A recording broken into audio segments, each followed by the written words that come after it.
Disclaimer dulu ya, kisah-kisah yang ada di sini diceritakan berdasarkan penuturan narsum. Kami tidak pernah berniat untuk menyinggung dan memperolok orang lain, lembaga, dan instansi manapun. Semua murni sebagai bahan pembelajaran bersama. Nama-nama orang, lembaga, dan situasi sudah kami sesuaikan untuk kepentingan cerita. Kesamaan nama tempat, kejadian, dan hal-hal lainnya hanyalah kebetulan saja. Halo teman-teman, jumpa lagi di channel Kapan Kaya. Ini adalah segmen Gibah Sultan, sebuah segmen baru di mana lo bakalan diceritain cerita-cerita unik tentang orang kaya, sultan, politikus, atau bahkan bos mafia. Setelah dengar, lo bakalan tahu kalau semua hal itu tidak selalu seperti yang terlihat. Kisah kali ini terjadi di sekitaran awal tahun 2012. Sebuah tahun yang cukup memorable karena isunya akan terjadi kiamat.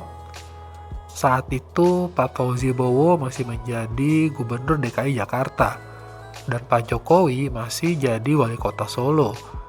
Presidennya pun masih Pak SBY. Dengan BlackBerry masih menjadi handphone lambang kesuksesan dan kemapanan. Cerita ini cukup menarik dan dapat dijadikan inspirasi terutama buat lo yang masih merintis atau memulai sesuatu, baik itu usaha, pendidikan, atau mungkin pernikahan. Kisah ini dialami oleh seorang teman yang bekerja di dunia periklanan atau advertising. Sebut saja namanya Bobby. Sebagai penjelasan, dunia advertising itu merupakan salah satu pekerjaan dengan peluang networking yang sangat luas.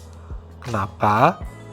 Ketika bekerja di dunia advertising, lo bisa berhubungan dengan banyak orang dari berbagai macam profesi dan bidang.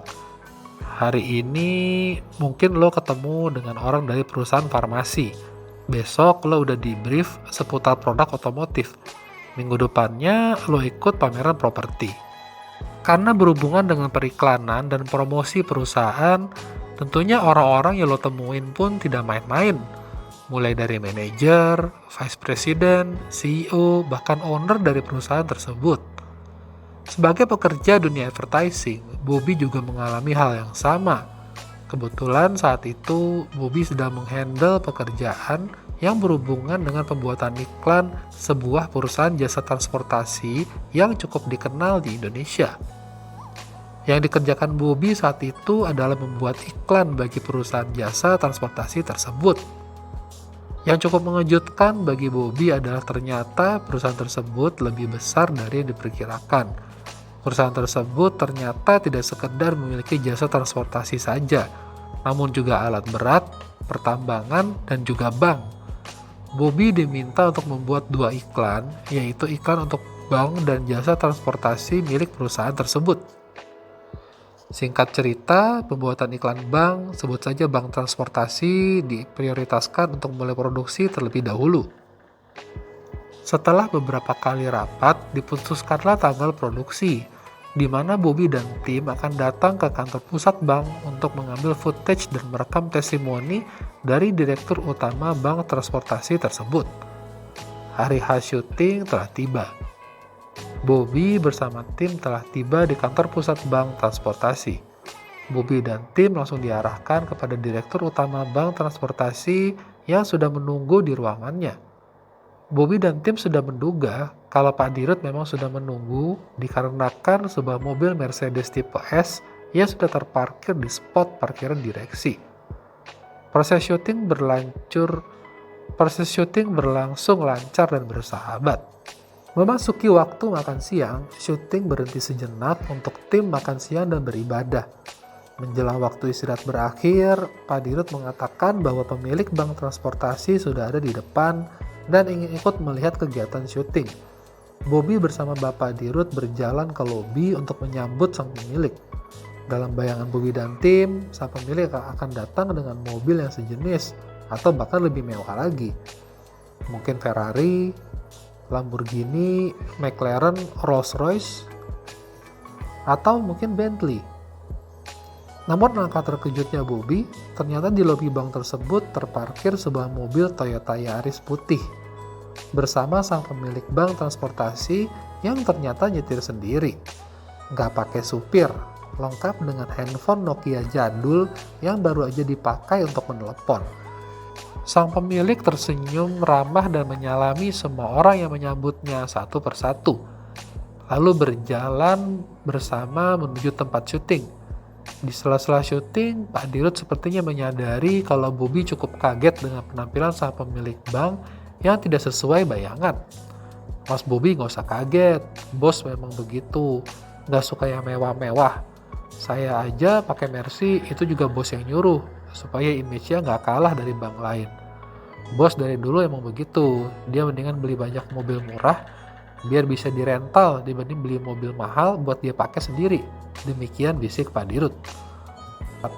Seusai syuting, Bobby berkesempatan mengobrol sejenak dengan pemilik. Berawal dari pertanyaan dan penjelasan seputar produksi, sang pemilik menanyakan berapa lama Bobby menggeluti periklanan. Mas, berapa lama di industri ini? Bobby menjawab, kurang lebih 3 tahun pak. Oh, masih relatif baru ya? Gak apa-apa. Kalau kita di pekerjaan atau di usaha, itu istilah saya ketemu bandar.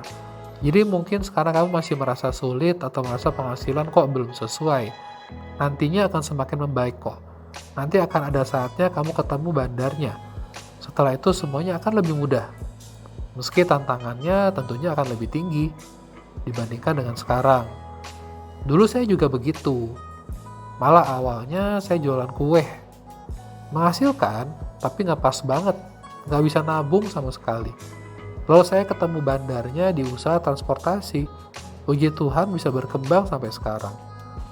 Dari kisah tadi kita dapat menyimpulkan kalau memang kemewahan tidak sama dengan kekayaan.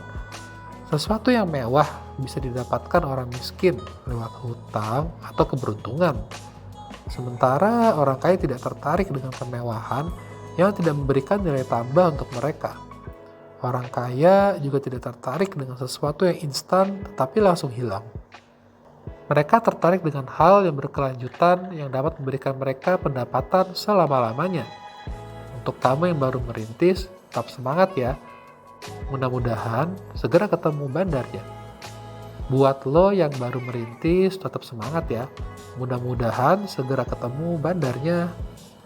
Buat lo yang baru merintis, tetap semangat ya. Mudah-mudahan segera ketemu bandarnya. Sekian cerita pertama kali ini. Jangan lupa like, comment, dan subscribe channel Kapan Kaya.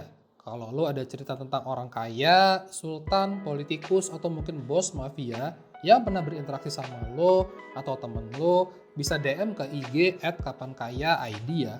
Kalau seru, nanti gue masukin ke episode Gibah Sultan berikutnya. Sampai jumpa di Gibah Sultan selanjutnya. Thanks for watching.